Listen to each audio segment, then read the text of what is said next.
नमस्कार, मी प्राध्यापक मिलिंद गायकवाड. यश अकॅडमीमध्ये आपलं मनःपूर्वक स्वागत. विद्यार्थी मित्रांनो, आपल्याला माहीत आहे की सध्या इयत्ता 11वी ऑनलाईन प्रवेश प्रक्रियेच्या अनुषंगानं रजिस्ट्रेशन, अर्ज भाग 1 भरणं या प्रक्रिया सुरू आहेत. आता या 11वी प्रवेश प्रक्रियेसाठी किंवा प्रवेश घेण्यासाठी विद्यार्थ्यांना काही महत्त्वाची कागदपत्र, प्रमाणपत्र आवश्यक असणारी आहेत. आणि ती कागदपत्र खऱ्या अर्थानं 10वीमध्येच ती जुळवाजुळव करायची असते, परंतु काही कारणामुळं ती राहिलेली असतात आणि निकाल लागल्यानंतर मग धावपळ सुरू होते आणि मग सेतूसारख्या कार्यालयामध्ये प्रचंड गर्दी वाढते आणि त्या गर्दीमुळं ते डॉक्युमेंट मिळायला 2 आठवडे, 3 आठवडे हा कालावधी लागतो आणि त्यामुळं अडचण अशी होते की इकडं प्रवेश प्रक्रिया सुरू झालेली असते आणि प्रमाणपत्र मात्र तुमच्या हातामध्ये नसतं. मग अशा वेळेस प्रवेश मिळेल की नाही भीती किंवा ही एक भीती विद्यार्थी आणि पालकांच्या मनामध्ये असते किंवा साहजिक आहे, ती असणारच आहे. कारण विद्यार्थ्याला प्रवेश मिळणं या दृष्टिकोनातून ते प्रयत्न करत असतात. परंतु डॉक्युमेंट्स असायलाच पाहिजे त्याबद्दल काही शंका नाही. पण समजा प्रवेश घेतेवेळी जातीचा दाखला नाही, विद्यार्थ्याचा स्वतःचा जातीचा दाखला नाही किंवा विद्यार्थ्याकडं वडिलांचा नॉन क्रिमी लेअर प्रमाणपत्रच नाही. मग जर नसेल तर अशा वेळी काही प्रवेश त्या विद्यार्थ्याला द्यायचा नाही का? त्यासाठी काही पर्याय शासन दरबारी सुचवण्यात आलेले आहेत. शालेय शिक्षण आणि क्रीडा विभाग जो महाराष्ट्र शासनाचा असणारा आहे, त्यांनी एक परिपत्रक काढलं आहे आणि त्यामध्ये 11वी प्रवेश प्रक्रिया 2026-27साठी की ही जी काही प्रक्रिया असणारी आहे त्यामध्ये सुसूत्रता येण्यासाठी काही गाईडलाईन दिलेल्या आहेत. त्या गाईडलाईनमध्ये ह्या 2 गोष्टींचा उल्लेख त्याने प्रामुख्यानं केलेला पाहायला मिळाला आणि म्हणून हा व्हिडिओ काढत आहे.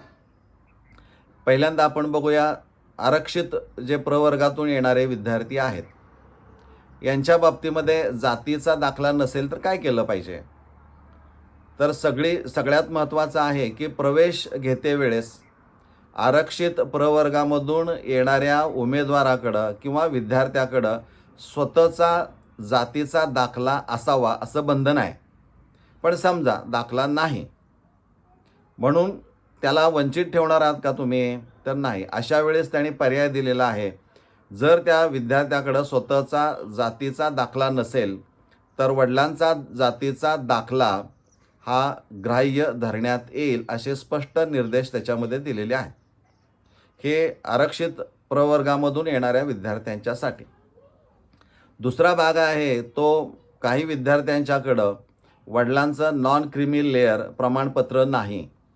आता समजा विद्यार्थ्याकडं वडिलांचं नॉन क्रिमी लेअर प्रमाणपत्र नाही, कारण हे साधारणतः 31 मार्च नंतर एप्रिल महिन्यामध्येच ही प्रक्रिया प्रमाणपत्र काढण्याची सुरू होते. पण नसेल तर जर नॉन क्रिमी लेअर प्रमाणपत्र विद्यार्थ्याकडं नसेल पण त्या विद्यार्थ्यानं किंवा पालकांनी ते नॉन क्रिमी लेअर मिळवण्यासाठी जी काही प्रोसेस केली असणारी आहे त्यावेळेस ती अर्जाचा एक पोच म्हणून दिलं जातं किंवा ही या पद्धतीने प्रक्रिया सुरू आहे. त्याची एक पोच सेतू विभागातून आपल्याला मिळते. ती पोच जी असणारी आहे ती तुम्हाला अपलोड करायची आणि ती ग्राह्य धरण्यात येईल. पण इथं त्याने एक अट टाकलेली आहे. अशा विद्यार्थ्यांच्या बाबतीमध्ये त्याने असं म्हटलेलं आहे की प्रवेश घेतलेल्या दिनांकापासून 6 महिन्याच्या आत प्रमाणपत्र प्रवेश घेतलेल्या उच्च माध्यमिक विद्यालयामध्ये सादर करणं बंधनकारक आहे.